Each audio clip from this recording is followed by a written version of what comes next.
The 20th of August, 1947, Nuremberg, Germany. After more than 8 months on trial, 23 defendants, who during the Second World War either participated in a deadly Nazi euthanasia program, killing mentally ill or physically disabled people deemed unworthy of life, or who conducted painful and often deadly medical experiments on thousands of concentration camp inmates without their permission, hear their sentences read. Thanks to the gruesome testimonies of dozens of witnesses, the world finally learns the truth about the pseudo-medical experiments which violated medical ethics by both their means and their ends, and required the approval of the SS chief Heinrich Himmler. One of those who performed these experiments is a German doctor, Herta Oberheuser. Herta Oberheuser was born on the 15th of May, 1911, in Cologne, then part of the German Empire. She grew up in Düsseldorf, where she graduated from high school in 1931. She then studied medicine in Bonn and Düsseldorf, and because her family was not wealthy, Oberheuser had to partially finance her studies on her own by tutoring and helping in her medical practice. Adolf Hitler and his Nazi party came into power in January 1933. From 1935, Oberheuser joined the League of German Girls, and her activities were to provide medical assistance to female participants in youth shows and Spartakiads, who were overloaded with exercise. The League of German Girls was the female section of Hitler Youth.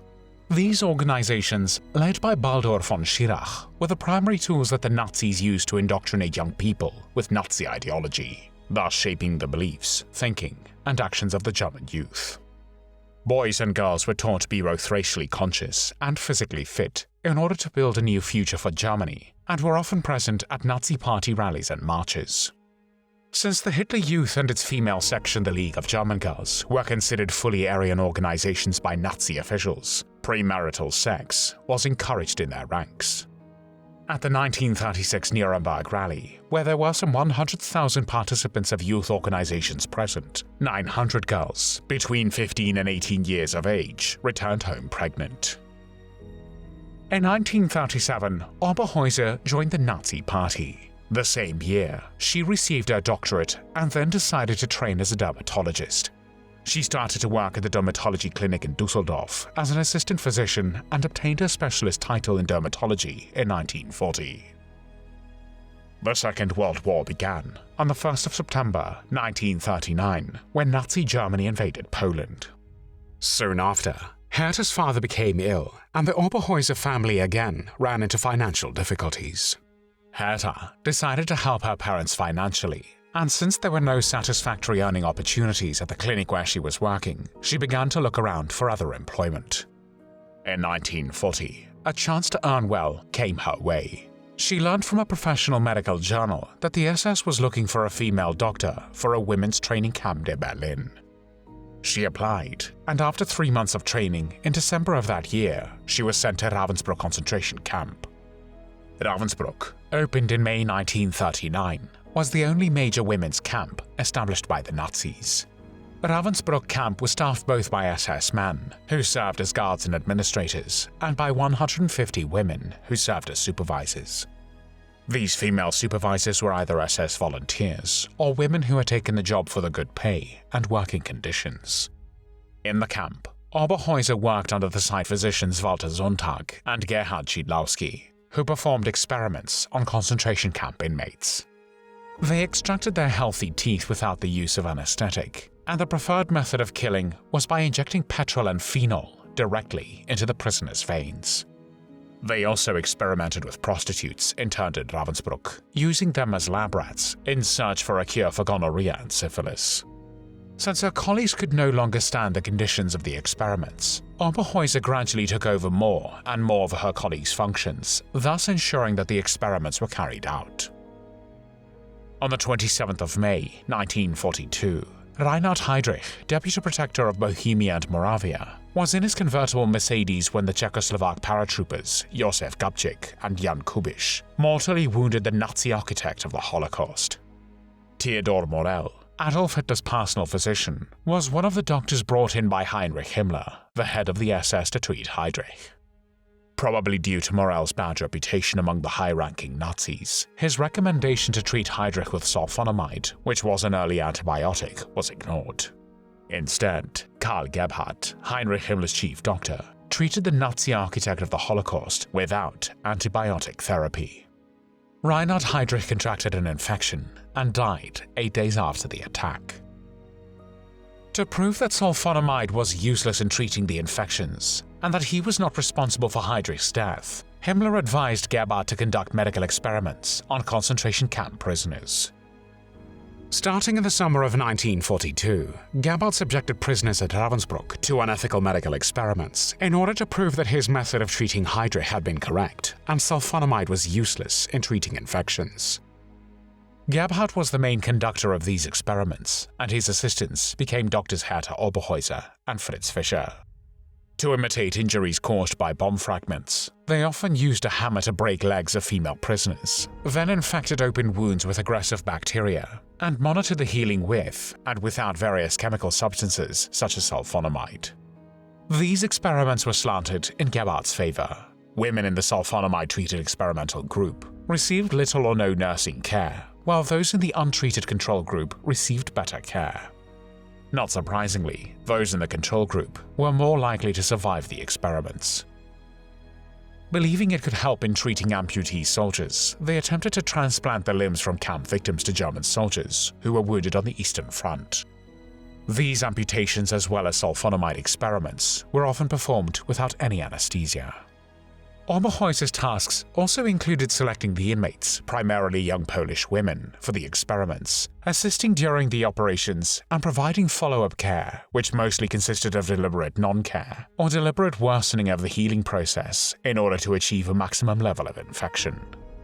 After the treatment, numerous women were murdered by Oberheuser, who injected them with petrol injections. She would later portray these killings as a humanitarian act. She was also involved in forced abortions of women who were already 7 or 8 months pregnant. In addition to these forced abortions, they also beat pregnant women to cause miscarriages and the killing of newborns.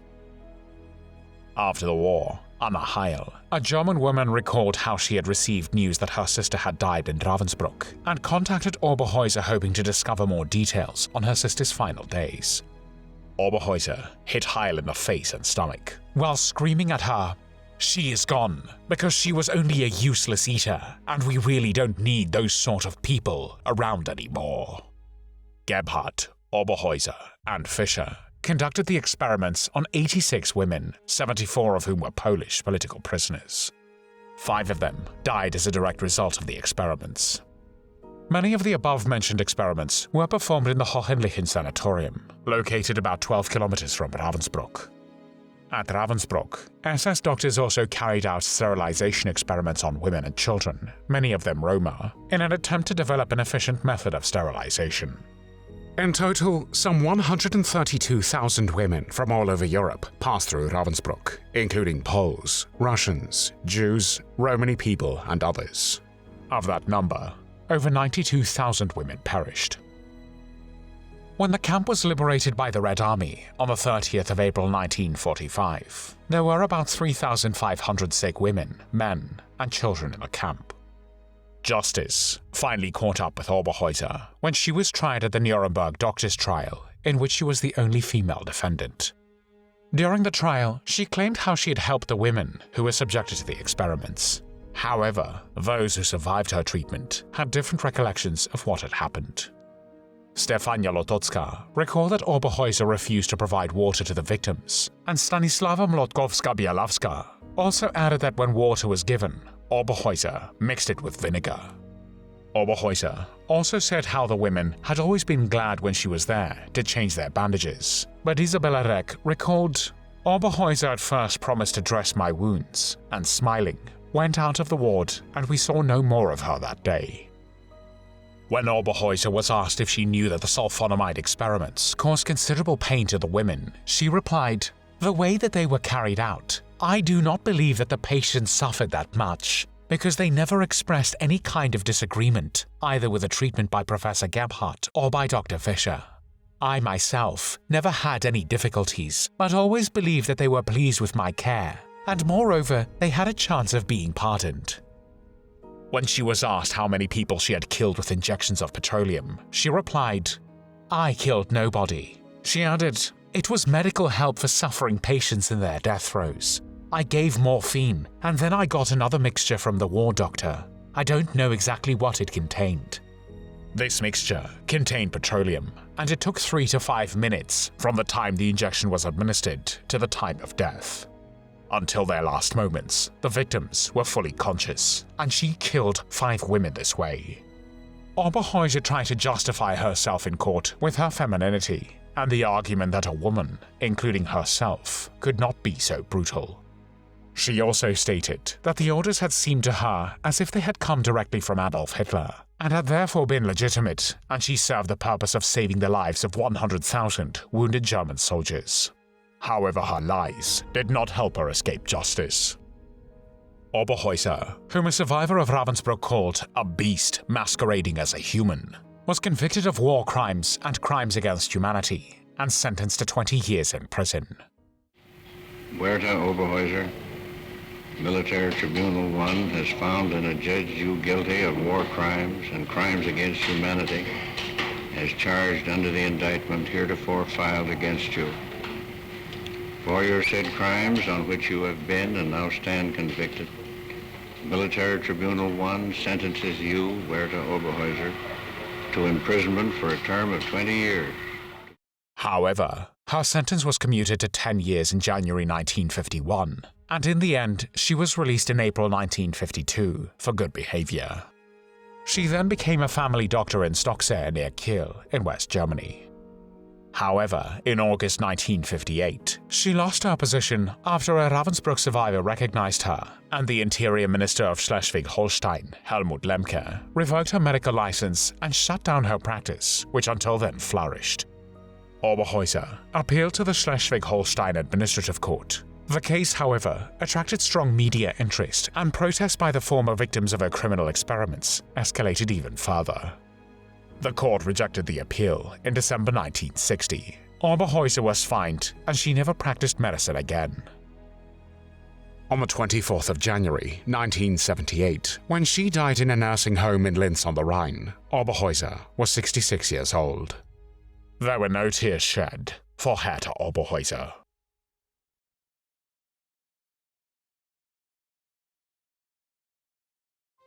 Thanks for watching the World History Channel. Be sure to like and subscribe, and click the bell notification icon so you don't miss our next episodes. We thank you, and we'll see you next time on the channel.